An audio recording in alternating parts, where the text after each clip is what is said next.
ছোটবেলা থেকে নামাজ পড়তে গিয়ে দেখি ইমাম সাহেব বলে রব্বানা আতিনা ফিদ দুনিয়া হাসানা, আল্লাহ দুনিয়ার হাসানা দাও, কল্যাণ দাও। আসলে দুনিয়ার কল্যাণ কোনগুলো? আমাদের দৃষ্টিতে বিভিন্ন জিনিসকে হাসানা কল্যাণ মনে হয়, আল্লাহর দৃষ্টিতে কোন কোন জিনিস হাসানা ওইটা আজকে জানতে হবে। আল্লাহ বলেন 10টা জিনিস দুনিয়ার হাসানা কল্যাণ। কে যদি 10টা জিনিস দুনিয়াতে পায়, তার এই দোয়া সে যেন মনে করে কবুল হয়ে গেছে। আপনি তো সেই জন্মের পর থেকে দোয়া করছেন, আজকে দেখবেন এই 10টা জিনিস যদি পেয়ে থাকেন, মনে করবেন আপনার দোয়া কবুল হচ্ছে।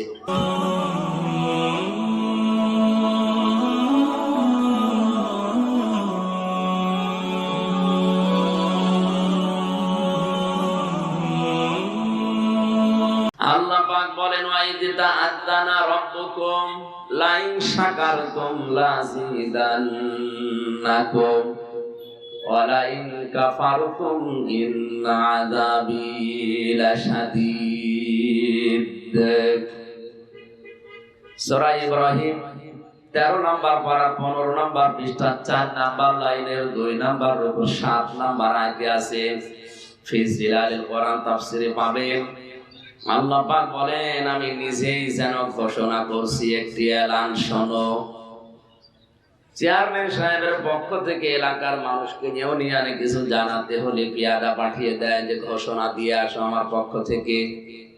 আল্লাহ পাক যেন নিজে মাইক হাতে নিয়ে নেমে পড়েছেন, একটি ঘোষণা, একটি এলান। এ কথার ওজন কত, লোড কত আপনি টের পাচ্ছেন না। যাদের জ্ঞান আছে বিষয়ে তারা জানে। আল্লাহ নিজে নেমে পড়েছেন, একটি ঘোষণা শোনো, একটি এলান শোনো। কি সেই এলান? লাইন শাকারতুম লাযিদান্নাকুম, যদি আমার নিয়ামতের শুকরিয়া আদায় করো। লামে তাকিদ নুনে সাকিলা। এত বড় শক্ত শব্দ কোরআনে কারিমে আল্লাহ দিয়েছেন, অবশ্যই আমি আল্লাহ তোমার জীবনে ওই নিয়ামত আবার বাড়িয়ে দেব। আমি নিয়ামত বলছিলাম এই জন্য আমাদেরকে আল্লাহ বানিয়েছে এই দুনিয়াতে ইবাদত করার জন্য। আর চোখ বন্ধ হওয়ার পরে যেটা লাগবে তার নাম টাকা। কি নেকি লাগবে। আর এখানে আসা বসা, শ্বাস প্রশ্বাসে নিঃশ্বাসে পোড়াটাই নেকি হচ্ছে। এটা শুধু আমির হামজার ইজ্জতে বলেন, নূরুন নবী ভাইয়ের জন্য। হ্যাঁ, আপনি মন থেকে বলেন তো, যদি কোরআন শরীফের তাফসীর এখানে লেখা না থাকতো, শুধু আমির হামজা সে কুষ্টিয়া থেকে না আমেরিকা থেকে আসতেন। আমরা এসেছি কোরআনের ইজ্জতে। এই জন্যে এখানে আসা বসা পুরাটাই ইবাদত চলছে। এখন যতক্ষণ থাকবেন মনে করবেন নফল নামাজে আছি। নামাজে থাকলে এদিক ওদিক একটু দেখা যায় না, একটু ফ্যান গুনি নেওয়া যায় কয়টা আছে। একবার গোপালগঞ্জে নামাজ পড়ছিলাম মাগরিবের, হঠাৎ দেখি মোবাইল এসেছে একজনের। নামাজের ভেতরে মোবাইল বের করে বলছে, হ্যালো আমি নামাজে আছি, পরে কল দেব। কি করলে? হুজুর নামাজে কল আপনি করবো ওইভাবে। আর নতুন করে তো নিয়ত করে পড়বে না। হুজুর আমি নামাজে আছি বলে রেখে শুরু করেছি। এইরকম নামাজি নাকি এখানে? এদিক ওদিকে তাকাবেন না, কথা বলার তো প্রশ্নই আসে না। 1 ঘন্টা একেবারে মনে হয় কবরে আছে। নিস্তব্ধ হয়ে যদি আপনি শুনতে পারেন, আল্লাহ আপনাকে নিয়ে গর্ব করবে ফেরেশতাদের সাথে। নিষেধ করেছিল এদের বানাতে, দেখতো আমার কথা শোনার জন্য কত আগ্রহ এদের। অন্তত এই ভালো দৃশ্য দেখেও আপনাকে আল্লাহ মাফ করে দিতে পারে। যেন এরকম মন নিয়ে এরকম পরিবেশ তৈরি করে শোনেন। আল্লাহ যেন আমাদেরকে এই পরিচিত একটা আয়াত থেকে যে শিক্ষা দিতে চায় ওটা আমাদের দান করেন। সারাটা জীবন আমি তো পড়ে আসছি রব্বানা আতিনা ফিদ দুনিয়া হাসানা, কিন্তু যে কি বলি অনেকে আমরা আসলে জানি না। আমার মনে হয় এখানে যারা স্টেজে বসে আছে, একজনকেও যদি জিজ্ঞাসা করেন যে কি চান দুনিয়ার হাসানা, বলবে দুনিয়ার হাসানা না দুনিয়ার হাসিনা চাই। এখানে আল্লাহ দিয়েও দিয়েছে হাসিনা, তো ওটা কি হাসানা না হাসিনা?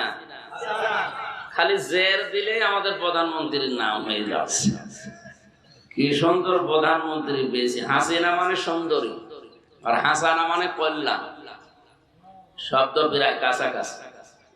আল্লাহ আমাদের দেখে শুনে মনে হয় এরকম ভালো মানুষ দিয়েছে, হাসিনা দিয়ে দিলাম। হাসানা চাই সারা জীবন, রব্বানা আতিনা ফিদ দুনিয়া হাসানা, ওদের আমি একটু পাল্টিয়ে হাসিনা দিয়ে দিলাম। আল্লাহ যেন তার হায়াত বাড়িয়ে দেন, তার জীবনের ভালো কাজগুলো কবুল করে। মানুষ হিসাবে অন্যায় যেগুলো করেছে আল্লাহ যেন মাফ করে দেন। তারে যদি মাফ করে, তার বাবারে মাফ করে, আমাদের তো একটু ক্ষতি হয়ে যাবে নাকি? কোনো ক্ষতি। আপনি যদি কারোর জন্য মোনাজাত করেন, মনে করবেন ওইটা আগে আপনার জন্য কবুল হবে, এরপরে ওর জন্য। তাহলে ক্ষমা চাইলাম বঙ্গবন্ধুর জন্য, শেখ হাসিনার জন্য, ওটা আগে কবুল হবে আমার জন্য। কথা বুঝতেছে? এক ইমাম সাহেব নাকি দোয়া করতো, আল্লাহ রব্বি হাবলি মিনাস সালিহিন। এক যুবক চিন্তা করছে সারা জীবনে একই দোয়া করে, কি এর ভেতর কি আছে? খালি মোনাজাতে হাত তুললে আগেই বলে রব্বি হাবলি মিনাস সালিহিন। ডাক দিয়ে একদিন বলছে, হুজুরের দোয়া তো সারা জীবন পড়ছেন, দোয়ার মানে কি? আমি জানি না। জানেন না মানে? সারা জীবন একই দোয়া পড়েন, মানে জানেন না? আমি জানি না। এক আলেমের কাছে জিজ্ঞাসা করছে, আমার ইমাম সাহেব প্রতিদিন একই দোয়া পড়ে, দোয়ার মানে কি? ইমাম বলছে, এটা শুধু দোয়া না, এটা কোরআনের আয়াত। সূরা সাফফাতের ভেতরে ইব্রাহিম নবী এই দোয়াটা পড়েছিলেন আল্লাহর কাছে, রব্বি হাবলি মিনাস সালিহিন। হে আল্লাহ, তুমি আমাকে একটা নেককার সন্তান দান করো। যুবক মনে করছে মনে হয় ইমাম সাহেবের ছেলে মেয়ে নেই, বাড়িতে অনেক দূরে এসেছে আমাদের এলাকায়, মনে হয় ছেলে মেয়ে হয় না, খালি একই দোয়া পড়ে। ডাক দিয়ে বলছে, হুজুর আপনার ছেলে মেয়ে কয়টা? 11টা। 11টা মানে? আপনি কি দোয়া করেন? আপনার লজ্জা আছে? আপনি এখনো পর্যন্ত যে দোয়া করে যাচ্ছেন, আপনি তো মানে জানেন না। আমি শুনে আসলাম এ দোয়ার অর্থ, আল্লাহ আমাকে একটা নেককার সন্তান দাও। আপনার 11টা হয়েছে, এরপরও দোয়া করেন, আপনি কি দেশ ভরে ফেলবেন? ইমাম সাহেব বলছে, বাবাজি দোয়ার মানে এই। আমি যদি আগে জানতাম তো 10 বছর আগে দোয়া বাদ দিতাম। আমি তো জানি না, আমি পড়িয়েই যাই, আল্লাহ দিয়েই যায়। আপনি সেই সারাটা জীবন পড়ে আসলেন, রব্বানা আতিনা ফিদ দুনিয়া হাসানা, দুনিয়ায় হাসানা যাতে। হাসানা কি? তাফসীর একটা দুইটা না, যতগুলো তাফসীর আমি দেখেছি। আমি কাবা শরীফে যাওয়ার পরে যখন দেখি রুকনে ইয়ামিনী থেকে হজরে আসওয়াদ, এই জায়গাটা পার হওয়ার সময়, আজকের সভাপতিও তো হাজির, এই জায়গাটা পার হওয়ার সময় লক্ষ লক্ষ মানুষেরা এই আয়াতটা পড়ছে। তখন বুঝিলাই যে কি বলি, বাস্তবে এসে মিলালাম, দেখি এর ভেতরে কি আছে। এত সারা বাংলাদেশে একই দোয়া করে, কাবা শরীফেও দেখলাম একই দোয়া করছে। তাও যে জায়গায় দোয়া কবুল হয় ওই জায়গায়, রুকনে ইয়ামিনীতে হজরে আসওয়াদের এই জায়গাটায় কেউ যদি জায়েজ কোনো কথা বলে, আল্লাহ ফেরত দেয় না। এসে তাফসীর গুলো মিলিয়ে দেখছি যে দুনিয়া আখিরাত আল্লাহ সব এই হাসানার ভেতরে রেখে দিয়েছে। এখন আমাদের দরকার এই হাসানার ভেতরে কি আছে, আমরা এখান থেকে আজকে বের করব। কি আছে তো আপনারা? ছোটবেলা থেকে নামাজ পড়তে গিয়ে দেখি ইমাম সাহেব বলে, রব্বানা আতিনা ফিদ দুনিয়া হাসানা, আল্লাহ দুনিয়ার হাসানা দাও, কল্যাণ দাও। আসলে দুনিয়ার কল্যাণ কোনগুলো? আমাদের দৃষ্টিতে বিভিন্ন জিনিসকে হাসানা কল্যাণ মনে হয়, আল্লাহর দৃষ্টিতে কোন কোন জিনিস হাসানা, ওইটা আজকে জানতে হবে। আল্লাহ বলেন 10টা জিনিস দুনিয়ার হাসানা কল্যাণ। কে যদি 10টা জিনিস দুনিয়াতে পায়, তার এই দোয়া সে যেন মনে করে কবুল হয়ে গেছে। আপনি তো সেই জন্মের পর থেকে দোয়া করছেন, আজকে দেখবেন এই 10টা জিনিস যদি পেয়ে থাকেন মনে করবেন আপনার দোয়া কবুল হচ্ছে। আফিল আখিরাতি হাসানা, আখিরাতের হাসানা দাও। আল্লাহ বলেন আখিরাতের হাসানা 5টা। কয়টা? ওয়াকিনা আযাবান নার, আর জাহান্নাম থেকে আমাদেরকে বাঁচাও। আল্লাহ পাক বলেন জাহান্নাম থেকে বাঁচার একটা উপায় আছে। কয়টা? এদিকে 10, এদিকে 5, আর এদিকে 1, সব মিলে কত? এই 16টা জিনিস এতটুকু আয়াতে আল্লাহ লুকিয়ে রেখেছেন। এবার আমরা একটা একটা করে টান দিয়ে বের করি। থাকবেন তো না? ওদের কষ্ট হচ্ছে? ঠিক আছে। দরুদ আর সালাম পড়ে আমাদের নবী মুহাম্মদ রাসূলুল্লাহ সাল্লাল্লাহু আলাইহি ওয়াসাল্লামের প্রতি জবান খুলে কোরআনের সোনালী আয়াত পড়ে। আউযু বিল্লাহি মিনাশ শাইতানির রাজীম। বিসমিল্লাহির রহমানির রহিম।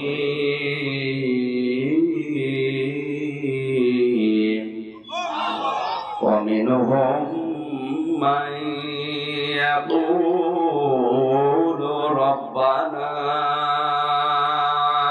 আতিনা ফিদ দুনিয়া হাসানা। সাল্লাল্লাহু আলাইহি ওয়াসাল্লাম। সূরা বাকারা।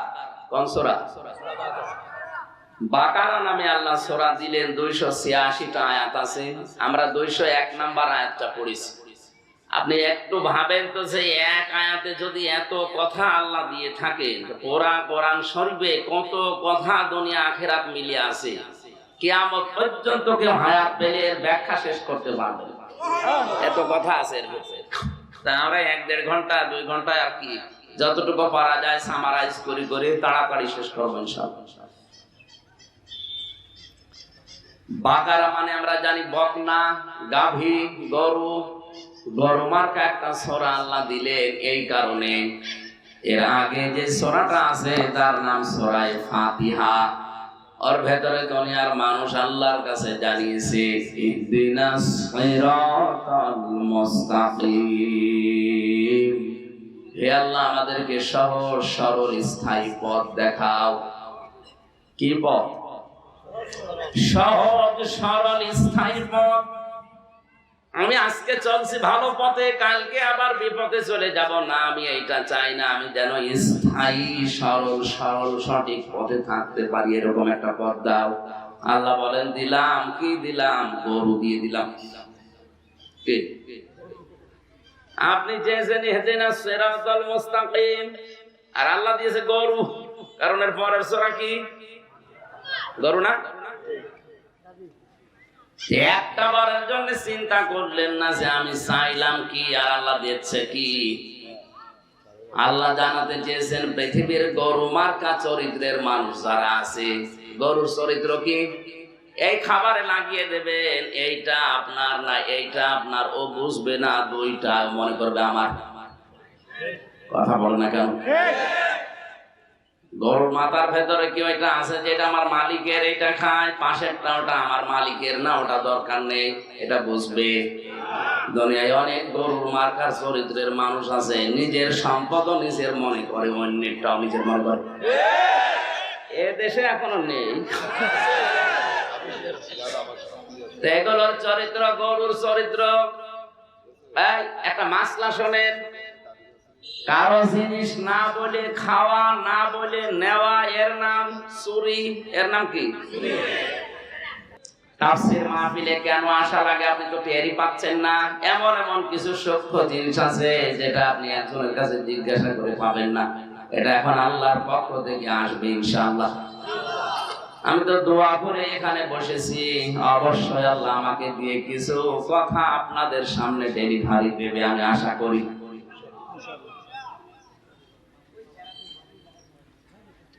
আল্লাহ পাক বলেন মিনহুম মাইয়াকুলু, মানুষের ভেতরে অনেক মানুষ এমন আছে তারা এখন বলছে ভবিষ্যতে এই কথা বলবে। তার মানে আগে শুধু বলেছে তা না, এখন অনেকে বলছে কিয়ামত পর্যন্ত যারা দুনিয়া আসবে তারা এটা বলবে। গরু মার্কা সূরা দিয়ে আল্লাহ বোঝাতে চেয়েছেন যাদের চরিত্র গরুর মতো, নিজের সম্পদও নিজের মনে করে, অন্যেরটাও নিজের মনে করে খায়, এদের এই গরুর চরিত্র যদি কোরআনে কারিমে প্রবেশ করে, মিনাল জিন্নাতি ওয়ান নাস, মানুষ হয়ে এদেরকে বের করে দেব। মানুষ হয়ে বের হতে হবে কেন?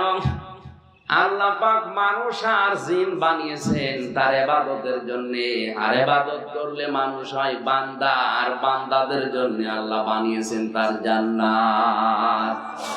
ফাদখুলি ফি ইবাদি ওয়াদখুলি জান্নাতি। তুমি আমার জান্নাতে যেতে চাইলে আগে আমার বান্দা হও। কি হও? আমার ফেরেশতা হয় কথা বলেননি, আগে বান্দা হও।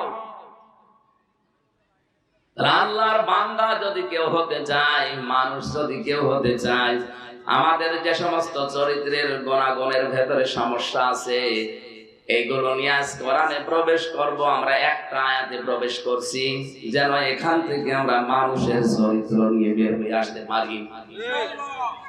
এই মানুষগুলো আমাকে বলবে এগুলো মোজারে, তা বর্তমান, ভবিষ্যৎ, প্রেজেন্ট, ফিউচার। এখন বলছে, ভবিষ্যৎ এরা বলবে রব্বানা, হে আমাদের প্রতিপালক, আতিনা, আমাদেরকে দান করে, ফিদ দুনিয়া হাসানা, দুনিয়ার কল্যাণ, শান্তি, স্বস্তি, নিরাপত্তা, সুখ। 99টা অর্থ আছে হাসিনা, হাসানা। হাসিনা মানে সুন্দরী, এই একটা, আর হাসানা মানে কল্যাণ, নিরাপত্তা, সুখ, শান্তি, স্বস্তি। এখন এইগুলো আমাকে তুমি দুনিয়ায় আগে দান করো না আখিরাতে আগে দান করো? আর জোরে বলেন। এই জন্য দুনিয়া যদি শান্ত না হয়, দুনিয়া যদি সুন্দরভাবে আপনি কাটাতে না পারেন, মরণের পর আপনি জান্নাত পাবেন না। এই জন্য পৃথিবী সুন্দর করার জন্য, পৃথিবী শৃঙ্খলা যুক্ত করার জন্য, শান্তি স্থাপন করার জন্য এই দুনিয়াতে যারা চেষ্টা চালায় তারা দুনিয়ার শ্রেষ্ঠ মানুষ। অনেকে বলে না আমার দুনিয়া কিছু দরকারই নেই, আমার আগে আখিরাত। আপনি পাগল, দুনিয়ার কথা আল্লাহ আগে দিয়েছেন। এই পৃথিবীতে যদি আপনি শান্তি স্থাপন করতে না পারেন, এই মানুষগুলোর ব্যাপারে আল্লাহর সিদ্ধান্ত কি? এই ভালো করে শুনবেন এটা। দুনিয়াতে যারা অশান্তি তৈরি করে, যারা ভীতিপূর্ণ অবস্থা তৈরি করে, সামনাসামনি হয়তো অনেককে মানুষ বলে যে আপনি এলাকার কৃতি সন্তান, শ্রেষ্ঠ সন্তান, ভালো মানুষ, পেছনে সে বলে তার জন্য বরদোয়া করে।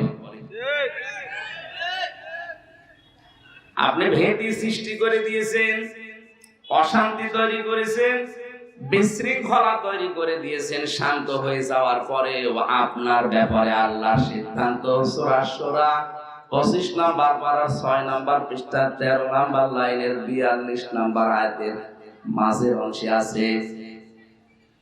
আল্লাহ পাক বলেন ইন্নামাস সাবিলু আলাল্লাযীনা ইয়াযলিমুনান নাস ওয়া ইয়াবগুনা ফিল আরদি বিগাইরিল হক উলাইকা লাহুম আযাবুন আলীম। আমি আল্লাহর অভিযোগ তো তাদের বিরুদ্ধে। টের পাচ্ছেন কি বলছি?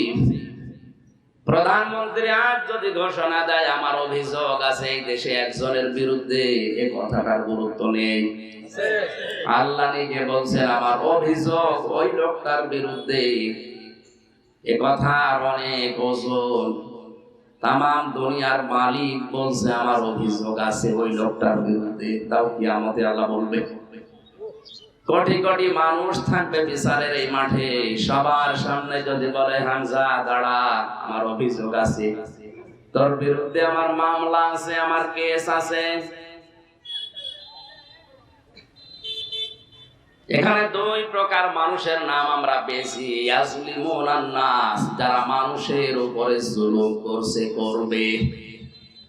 আপনি একটু ভাবেন তো, এই আয়াতটা যদি আপনার বিরুদ্ধে চলে যায়, আল্লাহ কিন্তু ইয়াজলিমুনাল মুসলিমুনা দেয়নি যে মুসলমানদের উপরে যারা জুলুম করছে করবে না। ইয়াজলিমুনান নাস, মানুষ হয়ে যারা মানুষের উপরে জুলুম করে, অত্যাচার করে, তাদের অধিকার নষ্ট করে, ওয়ায়াবগুনা ফিল আরদি বিগাইরিল হক, দুনিয়া শান্ত হয়ে যাওয়ার পরে যারা ভীতি তৈরি করে, বিশৃঙ্খলা তৈরি করে, যারা অশান্ত করার জন্য চেষ্টা করে বেড়ায়, কাজ করে বেড়ায়। একটা পরিবারে আজ যদি কেউ নেশাগ্রস্ত হয়ে যায়, পুরা পরিবারটাই মনে হয় যে জাহান্নাম হয়ে গেছে। সরকার জিরো টলারেন্স দিয়ে পর্যন্ত কন্ট্রোল করতে পারছে না।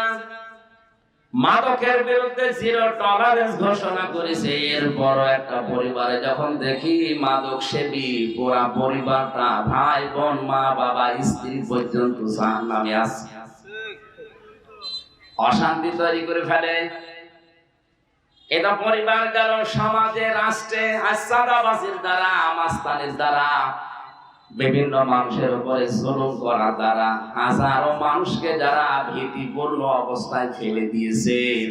আল্লাহর কসম, আল্লাহর কসম, আপনি আল্লাহর মামলার আসামি।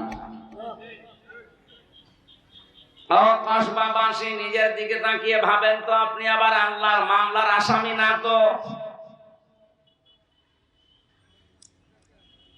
যিনি বিচার করবেন উনি যদি বাদী হয়ে যায়, তাহলে আপনার পক্ষে কোন উকিল দাঁড়াবে বলেন? যদি বলেন না নবীজি কি বলেছে আপনাকে নবীজি দাঁড়াবে, আল্লাহ নিজে বাদী, এটা আল্লাহ বাদী কেস। এটা পাচ্ছেন? মানুষ হয়ে যারা মানুষের উপরে জুলুম করে, তাদের অধিকার নষ্ট করে আর বিশৃঙ্খলা তৈরি করে, এদের মামলার আসামি সরাসরি বাদী কে? এটা আল্লাহ বাদী কেস। আল্লাহ আমাদেরকে যেন এই মামলার আসামি না করেন, বলেন আমিন।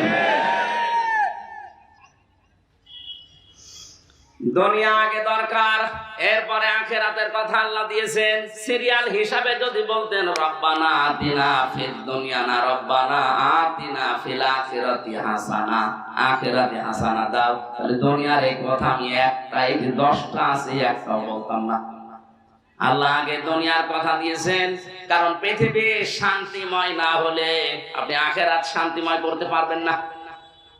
পাঠিয়েছে আল্লাহ এই জগতে, এখান থেকে আপনার আখিরাতের পুঁজি, ক্ষেত তৈরি করে নিয়ে যেতে হবে। আর দুনিয়া মাজরাতুল আখিরাত, দুনিয়া হচ্ছে আখিরাতের এরকম শস্য ক্ষেত।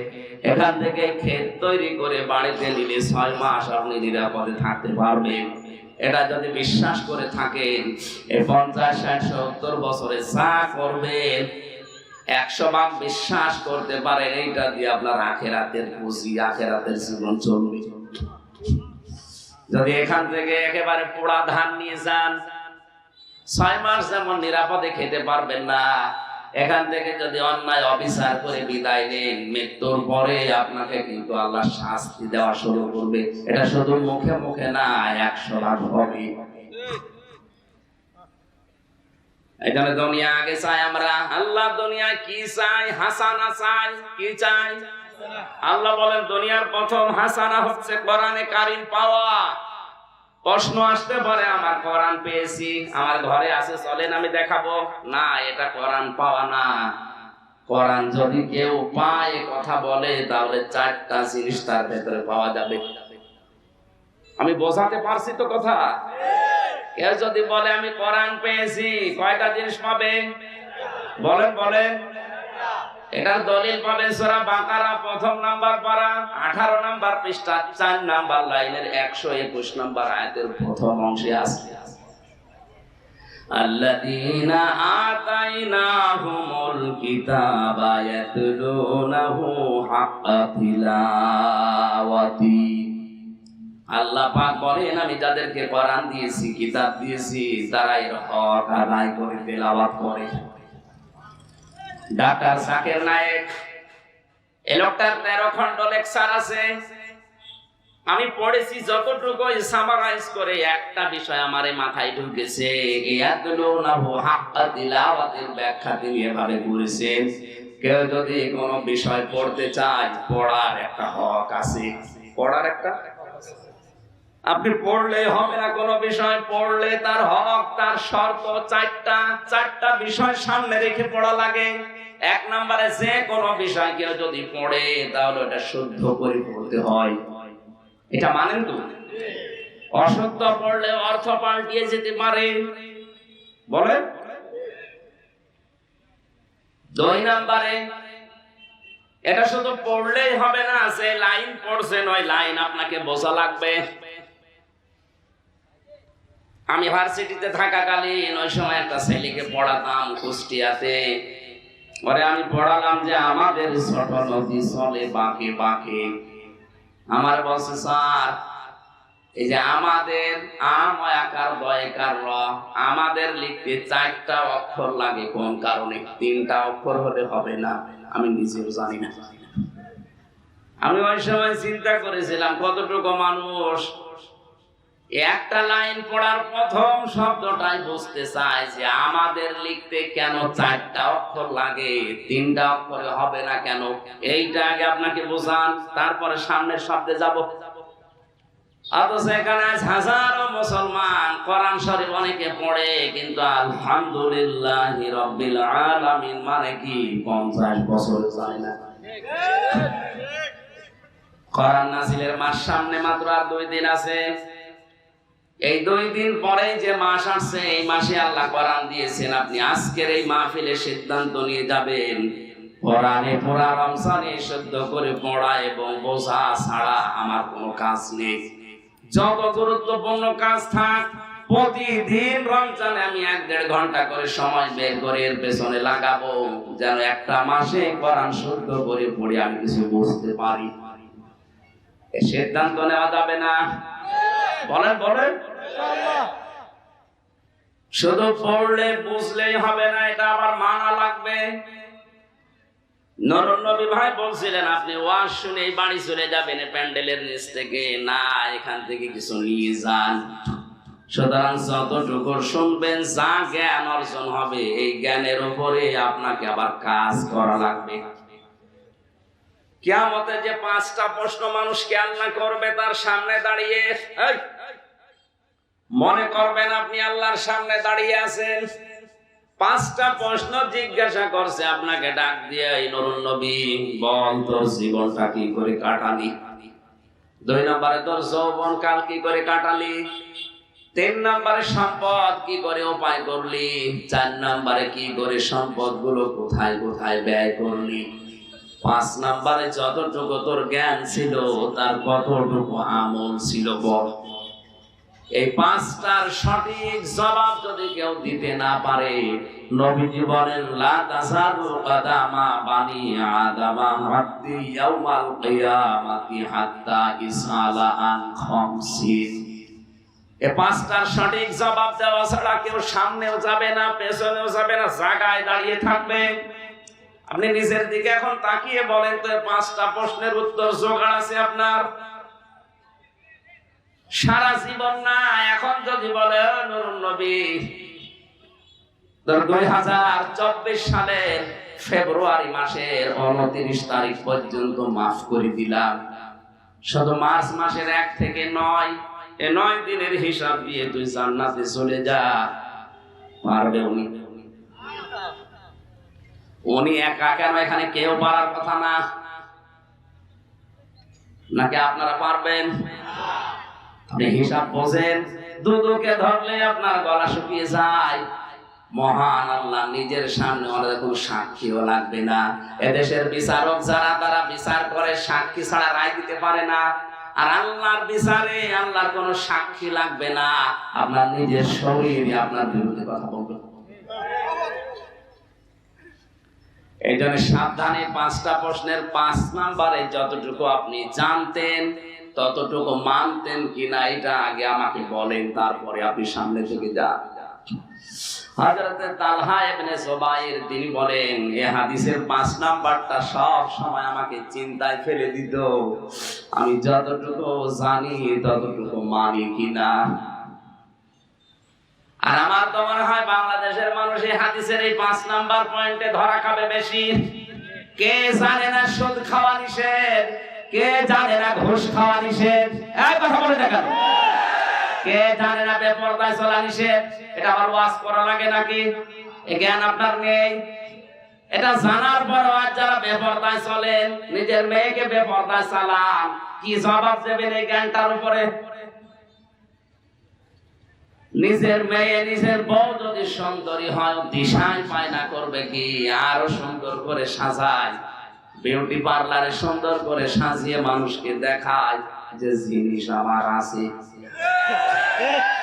তো জিনিস আছে আমি করবো কি, ওকে আমার জিনিস। আর মানুষ এরকম মজা মারে দেখে রাস্তাঘাটে দেখে আর উল্টা পাল্টা ধারণা করে, বলে ওরে মাল গেল, ওটাকে মাল।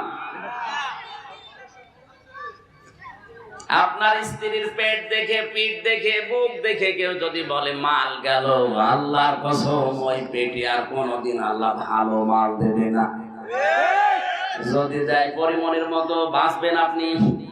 14টা স্বামী পাল্টে এখন শান্তিতে নেই। লাস্ট এটা কসবা আপনাদের বৌমা, তার বেশি বলা দর্শন দরকার নেই ভাই, ভালো বৌমা বেশি।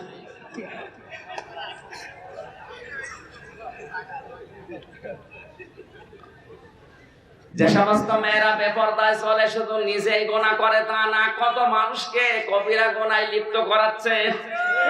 কেউ কেউ তার দিকে তাকিয়ে চোখের জেনা করে, কেউ মনের জেনা করে। একবার বলছেন এই জন্য কোন মহিলা যদি বেপরদা কারণে জাহান্নামে যায়, কমপক্ষে 4 জন পুরুষ মানুষ সাথে নিয়ে যাবে। প্রথমে তার বাবাকে ধরবে, এরপরে তার বড় ভাইকে ধরবে, এরপরে তার স্বামীকে, এরপরে তার বড় ছেলেকে। আপনি বলেন তো, আপনার মা যদি বেপরদায় চলার কারণে জাহান্নামে যায়, আপনি বড় ছেলে হলে বাঁচবেন, আপনি বাবা হলে বাঁচবেন, স্বামী হলে, বড় ভাই। তা আমরা তো মনে হচ্ছে সবাই ধরা। কারণ হয় আমার বোন বেপরদার কারণে জাহান্নামে যাচ্ছে, আমার বউ বেপরদার কারণে জাহান্নামে যাচ্ছে, আমার মেয়ে বেপরদার কারণে জাহান্নামে যাচ্ছে। অনেক মানুষের দুনিয়ার বিষয়টা বোঝেই না, আন্দাজে মনে করে সুবহানাল্লাহ পড়লে সওয়াব, অথচ নিজের যুবতী মেয়ে 16 বছর 18 বছর বয়স, ক্লাস 10-এ পড়ে, ইন্টারে পড়ে, ওরে পরীক্ষা দিতে নিয়ে যাচ্ছে, রিকশার বা ভ্যানের সামনে বসিয়েছে, বুকে কোনো ওড়না নেই, আর উনি এরকম একটা রুমাল মাথায় দিয়ে ভ্যানের পেছনে বসে সুবহানাল্লাহ সুবহানাল্লাহ। কি চাচা সুবহানাল্লাহ পড়ছেন মানে? বলছে বাবা জি দিনকাল ভালো না, লোকের মেয়ের দিকে নজর যাবে, এ কারণে আমি একেবারে মাথা নিচু করে তাসবিহ পড়ছি। সামনে কে? আমার মেয়ে না নাতি। আপনার নাতি সামনে ক্ষেপণাস্ত্র ফিট করে বসে আছে। কি বলেন তো, 16 বছর 18 বছরের যুবতী মেয়ে, বুকে কোনো ওড়না নেই, ও যদি বসে থাকে সামনে, ও সামনে বসে আছে ক্ষেপণাস্ত্র ফিট করে, আর পেছনে সুবহানাল্লাহ পড়ছে। সুবহানাল্লাহ আগে সামনে দিন। সুবহানাল্লাহ মানে কি? আল্লাহ পবিত্র। বলেন বলেন আল্লাহ পবিত্র। তা আল্লাহ কিভাবে পবিত্র করছেন আপনি? পেছনে তো অপবিত্র করে বসে আছেন আল্লাহর বিধানটাকে। পর্দা দেওয়া কি ফরজ? বলেন এটা পবিত্র বিধান না? সেইটা সামনে 18 বছরের ওর মাথার উপর দেন, ওইটা ওখানে না দিও, পেছনে বসে বসে সুবহানাল্লাহ, লোকের মেয়ের দিকে নজর যাবে। অসময় মসজিদে এসে বসে আছে মুরব্বি। কি মুরব্বি এখানে অসময় মসজিদে? কি বাবাজি কথা বলতে নেই কেন? কি হয়েছে? বাড়িতে ওই বড় মেয়ের চা ননদ এবং তার ওই জামাইয়ের ছোট ভাইরা এসেছে। আমার বাড়ির যে 2টা মেয়ে আছে ছোট, তাদের সাথে যা করছে দেখার মতো কায়দা নেই। এই জন্য মসজিদে এসে আল্লাহ বিল্লাহ করছে। এটা একটা টাটকা শয়তান না? তোর মসজিদে এসে সুবহানাল্লাহ বলার কোনো দরকার নেই, আগে এসে ওই 2টাকে আগে আগে আগে আটকা।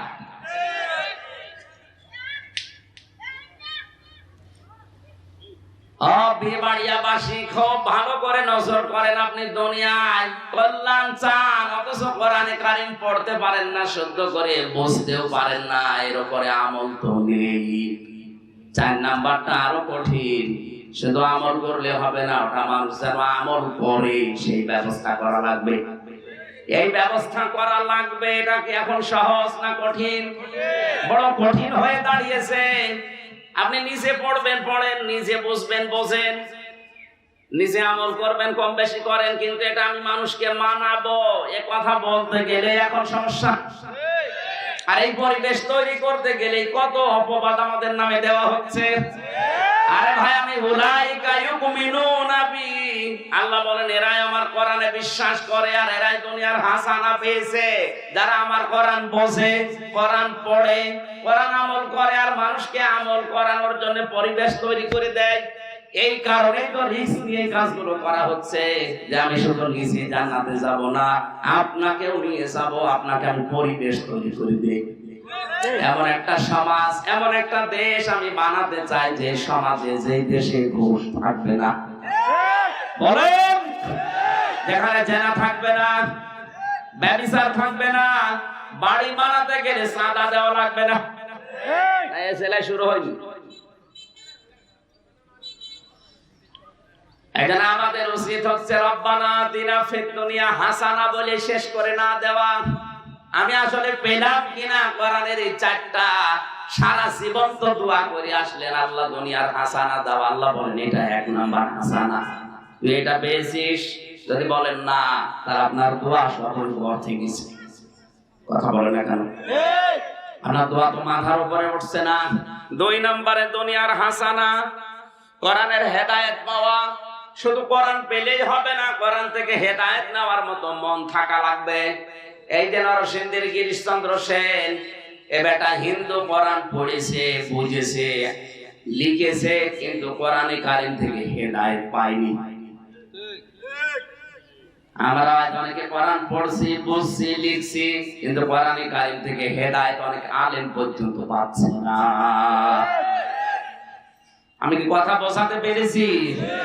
3 নম্বরে পরিশ্রম করতে পারা দুনিয়ার হাসানা। আজ অনেকে বসে বসে খায় না, এটা ইসলাম না। আপনাকে পরিশ্রম করা লাগবে। আপনাকে আল্লাহ যা দিয়েছেন ওইটাই, যদি মেধা দেয় মেধার শ্রম দেবেন, যদি শরীর ভালো রাখে শরীরের শ্রম দেবেন, যদি যোগ্যতা থাকে আপনার যোগ্যতা কাজে লাগান, যে কোনো কায়দায় শ্রম দিন, ওইটা দুনিয়ার হাসানা। আজ আমরা এটা না দিয়ে বসে আছি আশতলায়, গাছতলায়, মাছতলায়, শুধু হো হো করছে, মনে করছে আল্লাহর ওলি, ওইটা আল্লাহর শত্রু। আল্লাহর ওলি তো ওইটা, আল কাসিব হাবিবুল্লাহ, আল্লাহর বন্ধু ওইটা, যে লোকটা কাজ করে খায়। আপনাকে আল্লাহ বসে খাওয়ার জন্য বানাননি, এটা আমি বানালাম। আল্লাহ রাব্বুল আলামিন জানিয়েছেন, লাকাদ খালাকনাল ইনসানা ফি কাবাদ, অবশ্যই আমি আল্লাহ মানুষকে বানিয়েছি পরিশ্রম করার জন্য। আপনি যদি শ্রমই না দেন, আপনার হাতির মতো শরীর কি করবেন? নিজে কামাই করে নিজে খাওয়া, শুধু উপায় করে নিজে দুনিয়াতে শেষ করে দেওয়া, এইটার নাম কিন্তু আল্লাহর ইসলাম না। আপনি নিজের খাবার নিজে তৈরি করবেন, আরো 5 জনের কর্মসংস্থান বানিয়ে দেবেন, তৈরি করে দেবেন, 5 জনের মুখে খাবারও খাবেন, এইটা আল্লাহ পছন্দ করে। এটাকে আমি বানালাম। সূরা আলে ইমরান 110 নম্বর আয়াতের প্রথম অংশে আছে, কুনতুম খায়রা উম্মাতিন উখরিজাত লিন-নাস, তোমাদের আমি শ্রেষ্ঠ জাতি বানিয়েছি খেলা করার জন্য না, তোমাদের শ্রেষ্ঠ বানিয়েছি তোমরা মানুষের উপকার করবা। সুতরাং নিজে খাওয়া, নিজে উপায় করা, এটা নবীদের সুন্নাত ছিল। দুনিয়ার যত নবীর জীবনী পড়েছি, কোন নবী বসে বসে খেয়েছে আমি পাইনি। দাউদ নবীর মতো এত বড় নবী লোহা পিটিয়ে সোজা করত, কামার ছিল তিনি। হযরতে আদম নবী এই যে চাষ করে খেত।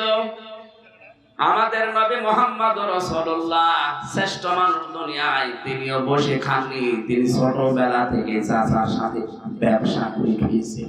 একবার বলছে না?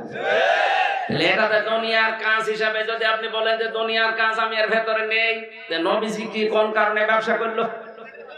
আমার ভাইরা, তাহলে শ্রম দেয় যারা, পরিশ্রম করে, এরা দুনিয়ার হাসানা পেয়েছে। 4 নম্বরে দুনিয়ার হাসানা নিরাপত্তা পাওয়া। আজ আমরা অধিকাংশ অভিভাবক যারা আতঙ্কে আছি, যুবতী মেয়েকে কলেজে বিশ্ববিদ্যালয়ে পাঠিয়ে মা যায় না, মাঝে বসে চিন্তা করছে, আল্লাহ মেয়ে কি একা আসবে না জামাই নিয়ে আসবে? কথা বলছে না? নিরাপত্তা পাইনি আমরা, তার মানে দুনিয়ার হাসানা এখনো পাইনি, এটা দোয়া পর্যন্ত শেষ। 5 নম্বরে দুনিয়ার হাসানা সুখ আর শান্তি পাওয়া। সুখ শান্তি কি? সুখ শব্দের আরবি অর্থ হচ্ছে রাওহাতুন, আর শান্তি শব্দের আরবি অর্থ হচ্ছে সিলমন বা সালমন। কেউ যদি সুখ আর শান্তি পায়, আমি তাফসীরে পড়েছি সুখ হচ্ছে 4টা, শান্তি হচ্ছে 3টা। এই বিষয়গুলো দুনিয়ায় কেউ যদি পায়, সে যেন সুখ আর শান্তি হাসানা পেয়েছে। বলেন সুবহানাল্লাহ।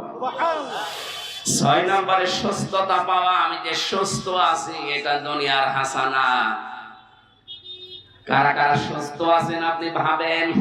যদি সুস্থ থাকতে পারেন মানসিক এবং ইমানের দিক থেকে, এই যারা তাবিজ ব্যবহার করছেন তারা সুস্থ না কি?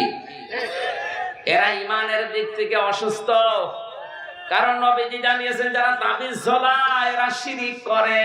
আর শিরিক করা অবস্থায় আপনি নামাজ পড়েন, রোজা রাখেন, পর্দা করেন, তাহাজ্জুদ পড়েন, একটাও কবুল হবে না। আমি কথা বোঝাতে পেরেছি? যারা শিরিক করে, ওয়াকাদিমনা ইলা মা আমিলু মিন আমালিন ফাজআলনাহু হাবাআম মানসুরা, কিয়ামতে শিরিকপূর্ণ আমল দেখলে ওটা ওর মুখের উপরে ধূলিকণার মতো নিক্ষেপ করা হবে। সুতরাং তাবিজ ব্যবহার যারা করছেন এটা শিরিক। এটা ব্যবহার করার দ্বারা আজ হাজারো মানুষকে এই শিক্ষা দেওয়া হচ্ছে যে কোরআন তাবিজ লেখার একটা কিতাব। এটাকে তাবিজ লেখার জন্য দিয়েছে আল্লাহ। যাদের আছে তাবিজ খুলে ফেলে, আলাইসাল্লাহু বিকাফিন আবদা, আমি কি আমার বান্দার জন্য যথেষ্ট না যে তাবিজ লাগবে? আজ পাথর হাতে দিয়ে মনে করছে সব আমার এর ভেতরে। হযরত ওমর খলিফাতুল মুসলিমিন কাবা শরীফে গিয়ে যখন ওই কাবার পাথর যেটা হযরত আসওয়াদ জমা দিলে গোনা মাফ হয় আমরা মনে করি, এই জায়গার পাথরের দিকে তাকিয়ে বললেন, নবীজি তোমাকে জমা দিয়েছে এই জন্য জমা দে। যদি নবী জীবনে জমা না দিত, আমিও তোমারে জমা দিতাম না। শুধু জমা দিতাম না এটা না, এখানে থাকতেও দিতাম না। এখান থেকে নিয়ে লাঠি দিয়ে তোমারে পিটিয়ে টুকরা টুকরা করে ফেলতাম। কি বুঝলেন আপনি বলেন তো? জান্নাতের পাথর ওইটা আদম নবী নিয়ে এসেছিল। জান্নাতের এই পাথরকে তিনি যদি এই কথা বলতে পারেন যে পাথর তুমি আমার ভালো করতে পারো না, মন্দ করতে পারো না, শুধু নবী জমা দিয়েছে এই কারণে জমা দেই। আপনি বাস্তবে নিয়ে জানি হাদিসটা। আপনি কোথায় আছেন লিটন দেওয়ান সৃষ্টির পাথর নিয়ে? কাবার পাথর সম্পর্কে যদি খলিফাতুল মুসলিমিন হযরত ওমর এই কথা বলতে পারে, দুনিয়ার কোন পাথরের খবর আছে? সুতরাং যারাই ব্যবহার করছেন এই পাথর, এই তাবিজ, এই মুহূর্তে খুলে ফেলা লাগবে। কাদের কাদের গলায় হাতে মাথায় তাবিজ আছে হাত তোলেন তো। আলহামদুলিল্লাহ, এলাকায় শিরিক বেদাত নেই। মেয়েদের ভেতরে এটা দেখা যায় বেশি। ছোট বাচ্চা হতে পারে না, ওর গলায় 10টা হাতে 5টা মাথায় 10টা তাবিজ ঝুলিয়ে রেখেছে। ও চিন্তা করে আল্লাহ পেটের ভেতরে থাকায় তো ভালো ছিল, দুনিয়ায় আসতে দেরি 14টা তাবিজ দিয়েছে। ফরিদপুরের ডাক্তার শাহিন জাবদারের চেম্বারে যেয়ে দেখি ওখানে টাঙানো প্রায় 200-250 তাবিজ। বললাম স্যার এত তাবিজ? হুজুর মানুষ আসে বাচ্চাদের নিয়ে, দেখি গলায় 5টা হাতে 2টা সব তাবিজ খুলি খুলি রেখে দিই। এত তাবিজ হয়ে গেছে। আপনার কি বিশ্বাস হয় না যে আলাইসাল্লাহু বিকাফিন আবদা এই আয়াতটা সত্য? এক কথা বলেন, আল্লাহ বলছেন আমি কি আমার বান্দার জন্য যথেষ্ট না যে ওর দুনিয়ার অন্য কারো কাছে মুখাপেক্ষি হওয়া লাগবে তাবিজের প্রতি?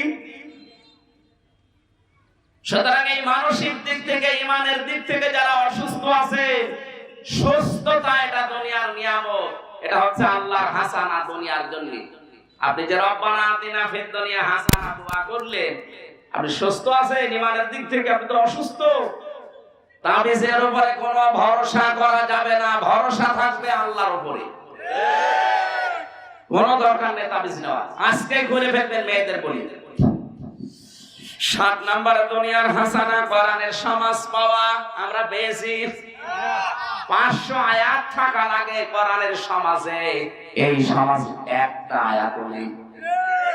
একটা ছিল তা তুলে দেওয়ার চেষ্টায় আছে অনেকে।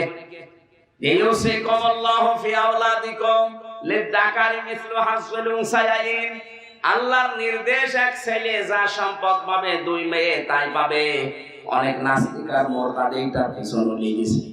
ওরা বলছে সমান সমান করে দেওয়া লাগবে, ও আল্লাহ চাইতে বেশি দরদি। সুতরাং আল্লাহর আয়াতে হাত দেবেন, এরকম 500 আয়াত আছে শরীয়তের বিধান। যে সমাজে এগুলো থাকে ওইটা দুনিয়ার হাসানা। আন্দাজে খালি দোয়া করেই গেলাম সারা জীবন, একটা দোয়া কবুল হচ্ছে কিনা ভাবলাম না। 8 নম্বরে সন্তান যেন ভালো হয়, দুনিয়ার হাসানা। ভালো সন্তান ওইটা যেটা ডাল খায়, বাবা খায় কি। সন্তানের যে দায়িত্ব আছে 11টা, কোন সন্তান যদি মা বাবার প্রতি এই দায়িত্ব পালন করে, ওটা দুনিয়ার হাসানা।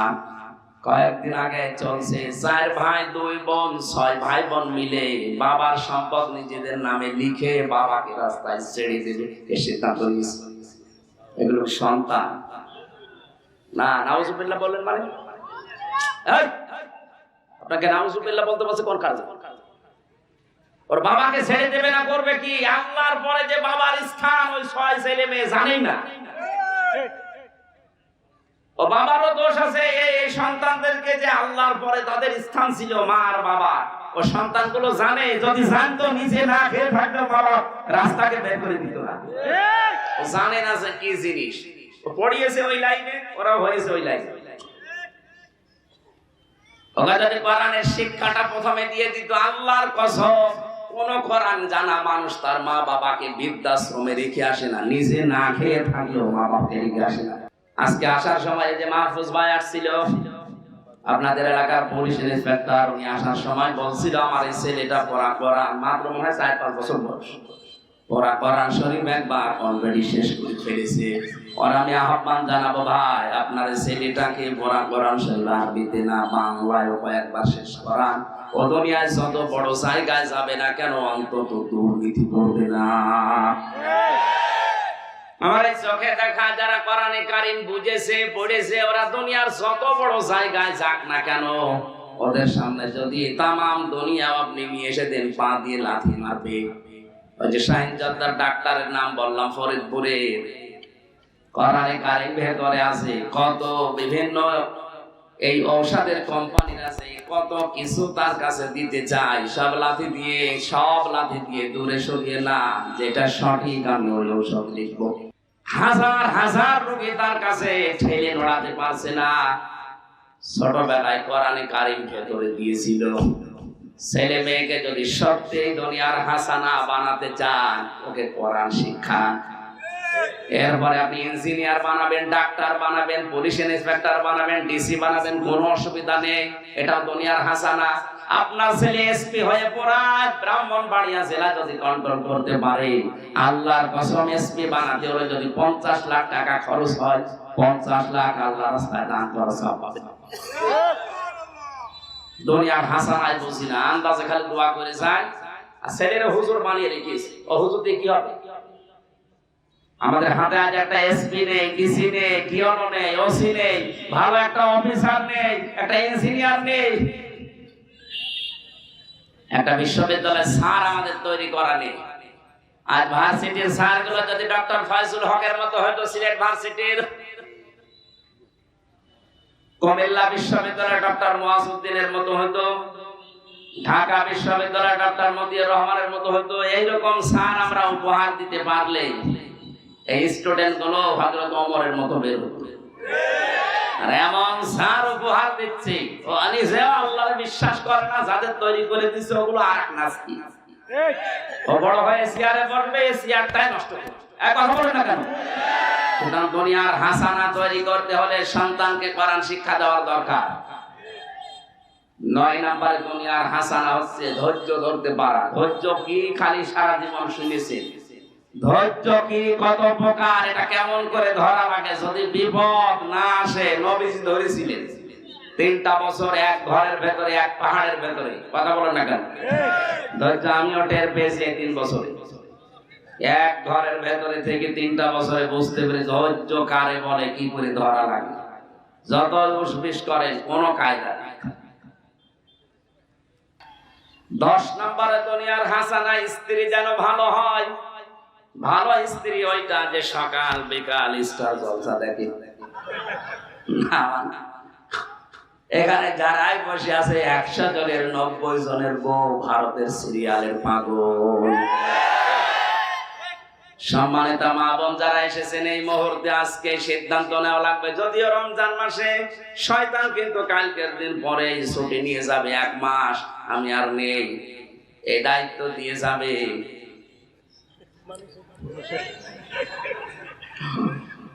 ওরা বসে বসে সারাদিন সিরিয়াল গুলো দেখে, আবার সিরিয়াল মিলায় নিজের সাথে, যে আমি হবে কটকটি, আমার মেয়ে হবে কিরণমালা।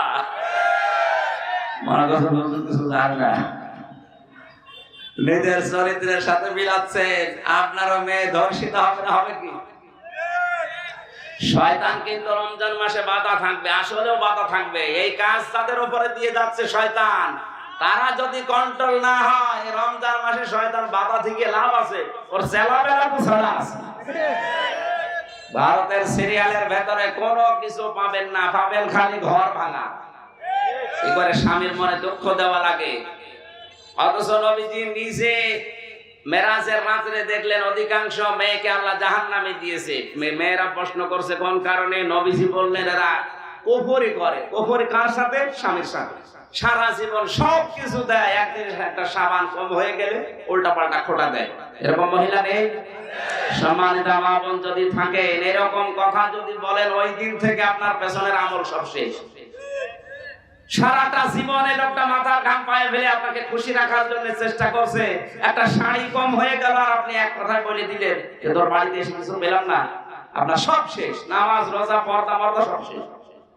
আল্লাহ মেয়েদেরকে যেন এই গোনা থেকে হেফাজত করেন, স্বামীর নাফরমানি করা থেকে। বলেন আমিন। আল্লাহ রাব্বুল আলামিন একটা দোয়া শিখিয়েছেন এই ভালো স্ত্রী হওয়ার জন্য। জবান খুলে কোরআনের এই সোনালী দোয়াটা পড়েন, রব্বানা হাব লানা মিন আজওয়াজিনা ওয়া যুররিয়াতিনা কুররাতা আ'য়ুনিন ওয়াজআলনা লিল মুত্তাকিনা ইমামা। দুনিয়ার হাসানা কয়টা বললাম? বলেন বলেন। এই 10টা আপনি পেয়েছেন কিনা এবার মিলান তো। আমার মনে হয় এখানে সবাই এক বাক্যে জবাব দেবেন না, পাইনি। কি দোয়া করবেন এতদিন? আফিল আখিরাতি হাসানা, আখিরাতের হাসানা দাও। আল্লাহ বলেন 5টা। 1 নম্বরে মরণ যেন ভালো হয়। ভালো মরণ ওইটা যেটা গলায় ধরে দিয়ে হয়, বিষ খেয়ে হয়। কি? শাহাদাতের মরণ।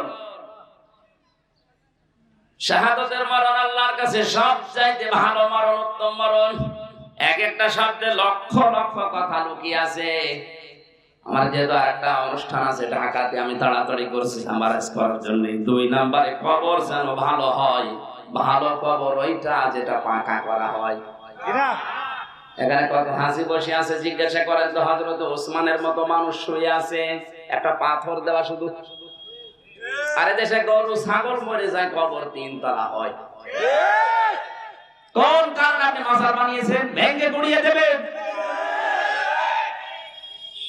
হযরত ওসমান জান্নাতের গ্যারান্টি পেয়েছে, তার কবর বোঝা যাচ্ছে না মানুষ নাকি, একটা পাথর দেওয়া আছে শুধু। আর শয়তান বলে গেছে ওর কবর 5 তলা বানিয়েছে। আর এটা নিয়ে অনেকে কবর পূজা, মাজার পূজা করে ব্যবসা করে খাচ্ছে। যাও কথা বলে, কবরের সাথে মাজারের সাথে ইসলামের সম্পর্ক আছে। আর এগুলো সবচেয়ে বেশি ব্রাহ্মণবাড়িয়া। কবর পূজা, মাজার পূজা সব হারাম, হারাম এবং হারাম। কবরের কোনো ক্ষমতা নেই। ওখানে যে শুয়ে আছে সে অসহায়, আর ওখানে বসে বসে জিকির করে, ইয়া আলী বাবা, শাহ আলী বাবা, দয়াল বাবা। দাঁত মুখ খুলে ফেলা দরকার।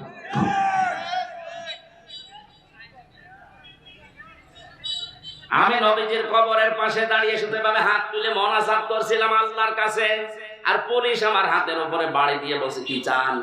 কি চান আপনি এখানে? নাম দোয়া করছেন। কি দোয়া করেন? নবীজির কবরের পাশে দাঁড়িয়ে দোয়া করছিলাম, আমার হাতে বাড়ি দিয়ে বসে কাটে। আপনার যদি কিছু লাগে কাবার দিকে তাকান, আল্লাহর কাছে বলেন। নবীজির কবরের পাশে দোয়া করতে দিচ্ছিল না পুলিশে, আমার দাঁড়িয়ে দেখছে, আর ও কোন গরু ছাগল শুয়ে আছে সেখানে মনের কথা বলছে, আরে ওই তো বিপদে আছে। নবীজি বলেন যে লোকটা মারা যায় সে সাগরের পানির ভেতরে হাবুডুবু খাওয়ার মতো থাকে।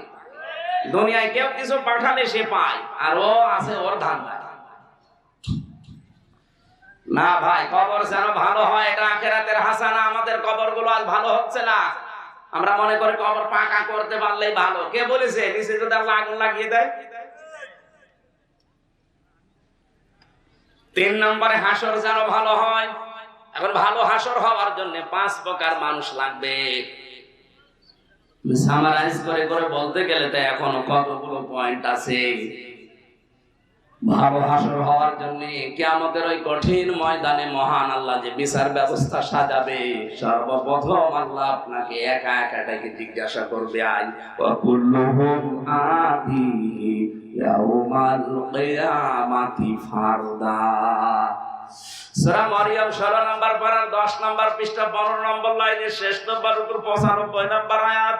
কিয়ামতের সর্বপ্রথম মানুষকে আমি হাসরের ময়দানে ডাক দেব একা একা। কয়জন করবে? আপনি স্রেফ একা দাঁড়াবেন। আর যারা বাংলাদেশে ছড়িয়েছে যে কিয়ামতে এক এক পীর সাহেব এক এক আল্লাহর ওলি নাকি মিছিল নিয়ে উঠবে মুরিদ নিয়ে, সব মিথ্যা কথা। কিয়ামতে আপনি একা একা উঠবেন আল্লাহর সামনে, স্রেফ একা, কেউ থাকবে না। আল্লাহ আপনাকে ডাক দিয়ে বিচার করবে, কিন্তু আল্লাহর বিচারে কোনো অবিচার নেই। অবিচার নেই। আল্লাহর বিচারে ন্যায় বিচার করলে আপনি ধরা খাবেন। এই কথা বুঝতেছেন? আল্লাহর বিচারে কোনো অবিচার, ন্যায় বিচার করলে আপনি বাঁচবেন না। যদি আল্লাহ কারো উপরে ন্যায় বিচারও করে কেউ জান্নাত পাবে না। শুধু আল্লাহ যদি আপনাকে মাফ করে দেয় জান্নাত পাবেন। এজন্য কাবা শরীফ যখন তাওয়াফ করে 6ষ্ঠ চক্করে মানুষ এই দোয়াটা পড়ে, আল্লাহুম্মা ইন্না আলাইয়া হুকুকান ফীমা বাইনি ওয়া বাইনিকা। হে আল্লাহ, তুমি আর আমি তোমার গোলাম, তুমি আমার মালিক। তোমার ভেতরে আমার ভেতর অনেক দেনা পাওনা আছে। আমি গোলাম হিসাবে যা যা পাওয়ার তুমি আমাকে সব দিয়েছো, কিন্তু তুমি মালিক হিসাবে আমার যা দেওয়ার আমি একটাও দিতে পারিনি। একটাই পথ আছে, তুমি আজকে কাবার সামনে নিয়ে বলছি আমারে মাফ করে দাও। হাসর ভালো হওয়ার জন্য যাদের নাম আমরা কোরআনে পেয়েছি সূরা নেসার ভেতরে আছে। 1 নম্বরে নবীদের সাথে যদি হাসর হয়, 2 নম্বরে যদি সিদ্দিকদের সাথে হাসর হয়, 3 নম্বরে যদি শহীদদের সাথে হাসর হয়, 4 নম্বরে যদি মুহসিন বান্দাদের সাথে হাসর হয়। এই সমস্ত মানুষের সাথে হাসর হলে তো সুদ খাওয়া লাগবে, ঘুষ খাওয়া লাগবে। 4 নম্বরে হাউজে কাউসারের পানি যেন পাওয়া যায়। যারা শিরিক করছেন, বেদাত করছেন, যদি নবী পানি দিতেও আসে ফেরেশতারা বলবে সকান সকান হয়ে যায়। হঠাৎ নবীজি বলবেন এগুলো আমার উম্মত না, বলবে না, আপনি ইসলাম রেখে এসেছিলেন যেভাবে, আপনি বিদায় নেওয়ার পরে এরা নতুন নতুন ইসলাম বানিয়ে দুনিয়ার মানুষকে শিখিয়েছে। আজ ব্রাহ্মণবাড়িয়ায় এটা বেশি। আপনি যাই মনে করেন, আমি বাস্তবে দেখছি এটা নতুন ইসলাম চলছে এই কুমিল্লার ব্রাহ্মণবাড়িয়ায় বেশি। আন্দাজে ইসলাম বানিয়ে মানুষকে বলছে হো হো এটা ইসলাম। কোথায় পেয়েছেন আপনি?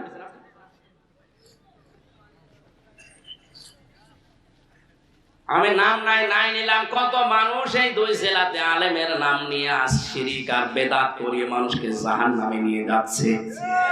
অথচ শিরিক আর বেদাতে আল্লাহ এত বেশি রাগান্বিত হন, যারা বেদাত আবিষ্কার করে তাদের সালাম দেওয়া উচিত। জিকিরের নামে আমি যে আপনি আরম্ভ করেছি এটা কি আসলে জিকির? জিকির হবে শুধুমাত্র আল্লাহর নামে। রাসূলের নামেও জিকির করা জায়েজ নেই। রাসূলের নামে হবে দরুদ। রাসূলের নামে কি? যেখানে রাসূলুল্লাহর নামে জিকির করা জায়েজ নেই, সেখানে আপনি ইয়া আলী বাবা, শাহ আলী বাবা জিকির করছেন। আপনি মানুষ, আর এটা মানুষকে বিশ্বাস করার মানুষ তো পাগল, এত কোরআন হাদিস পড়ে না। এ মনে করে না ইয়া আলী বাবা, শাহ আলী বাবা কত সুন্দর নাম, ও জিকির করছে। অথচ এটা প্রকাশ্য শিরিক। প্রকাশ্য কি? আমার মনে হয় মন খারাপ করছে না, মানে 5 নম্বরে হাসর, কিয়ামতের ময়দানে যেন ডান হাতে আমলনামা পাওয়া যায়। এটা দুনিয়ার আখিরাতের হাসানাই 5টা আল্লাহ দিয়েছেন। ওয়াকিনা আযাবান্নার, জাহান্নাম থেকে আমাদের বাঁচাও। আল্লাহ বলেন একটা উপায় আছে, ইসলাম কায়েম করার জন্য, প্রতিষ্ঠা করার জন্য চেষ্টা চালা, জাহান্নামে দেব না। কারণ কোরআনের মালিক আমি না, এই জমিনের মালিক আমি না, আমি শুধু কামলা, খাদেম। এই কথা বলেন না কেন? আমি চেষ্টা করে যাব, এটা প্রতিষ্ঠা করার চেষ্টা করে যাব, যদি হয় ভালো, না হলে আমার অসুবিধা নেই। আমার বেতন আছে বিকাল 5টায়, আর বিকাল 5টা মানে জীবনের শেষ দিন। এই 16টা বিষয় আল্লাহ কোরআনের এই আয়াতের ভেতরে দিয়েছেন, আমরা একটাও পাইনি। আন্দাজে দোয়া করি যাচ্ছি, রব্বানা আতিনা ফিদ দুনিয়া হাসানা ওয়া ফিল আখিরাতি হাসানা ওয়া কিনা আযাবান নার। বাস্তবে আল্লাহ আয়াতটা আমল করার তৌফিক আমাদের ভিক্ষা দাও, বলেন আমিন। ربنا ظلمنا أنفسنا وإن لم تغفر لنا وترحمنا لنكونن من الخاسرين। রব্বুল আলামিন দিনের বেলা হাজারো কাজ ছিল আমাদের, সব মাইনাস করে কোরআন শোনার জন্য 10 বার ময়দানে বসে আছি। মেহেরবানি করে আমাদেরকে তুমি কবুল করে নাও। আজকের আলোচনার সব তুমি বিশ্বনবীর রওজায় পৌঁছিয়ে দাও। তখন দুনিয়ার মাঠের নিচে যারা ইমাম নিয়ে ঘুমিয়ে গেল, এদেরকে মাফ করে দাও। মাহফিলের সম্মানিত সভাপতি আলহাজ সিরাজুল ইসলাম বীর মুক্তিযোদ্ধাকে কবুল করো। আল্লাহ আমাদের দেশটা যারা স্বাধীন করে, আজাদ করে আমাদেরকে উপহার দিয়ে গেল, বাংলার এই কৃতি সন্তান বীর মুক্তিযোদ্ধাদেরকে তুমি মাফ করে দাও। প্রধান অতিথি আমার জীবন ভাইকে কবুল করো। বিশেষ অতিথি নবী আসমান ভাইকে মঞ্জুর করো। মোর্শেদ আলম ভাই সহ এই মাহফিলটা যার মাধ্যমে নিয়েছি, আমার মাহফুজ ভাই, তার বাবাকে তুমি মাফ করে দাও। তার একটা ভাই বাইরের দেশে আছে, আল্লাহ তোমার ওই পাক গোলামকে তুমি সালামতে রাখো। তার স্ত্রী, সন্তান, মা সহ যারাই আছে তাদেরকে তুমি নিরাপত্তা দাও। তাদের জীবনের অপরাধ মাফ করে দাও। তাদের জীবনের ভালো ভালো কাজগুলো মঞ্জুর করো। যত আলেম এখানে এসেছে আল্লাহ, আলেমদেরকে মেহেরবানি করে আবু বকরের সাথে কবুল করে নাও। সম্মানিত মা বোনদেরকে খাদিজার মতো, আসিয়ার মতো বানাও। আমার পুলিশ সদস্য ভাইরা যারা এসেছে আল্লাহ, নিজেদের বাবা মা, আত্মীয় স্বজন, স্ত্রী পুত্র ছেড়ে বাংলার বিভিন্ন প্রান্তে যারা দায়িত্ব পালন করে, এদের এই দায়িত্বটা তুমি ইবাদত হিসাবে মেনে নাও। এদের মা বাবা, আত্মীয় স্বজন যারা দেশে আছে, তাদের সন্তান আদি যারা আছে, তাদেরকে তুমি তোমার কুদরতের নজর দিয়ে দেখে রাখো আল্লাহ। বাংলার প্রশাসনের উপরে তোমার রহমত ঢেলে দাও। 21 বার মাটির নিচে যারা ঘুমিয়ে আছে, এদেরকে ক্ষমা করো। কখন কার মরণ চলে আসে জানি না, যখনই মরণ আসবে যেন একবার হলেও পড়ি লা ইলাহা ইল্লাল্লাহু মুহাম্মাদুর রাসূলুল্লাহ।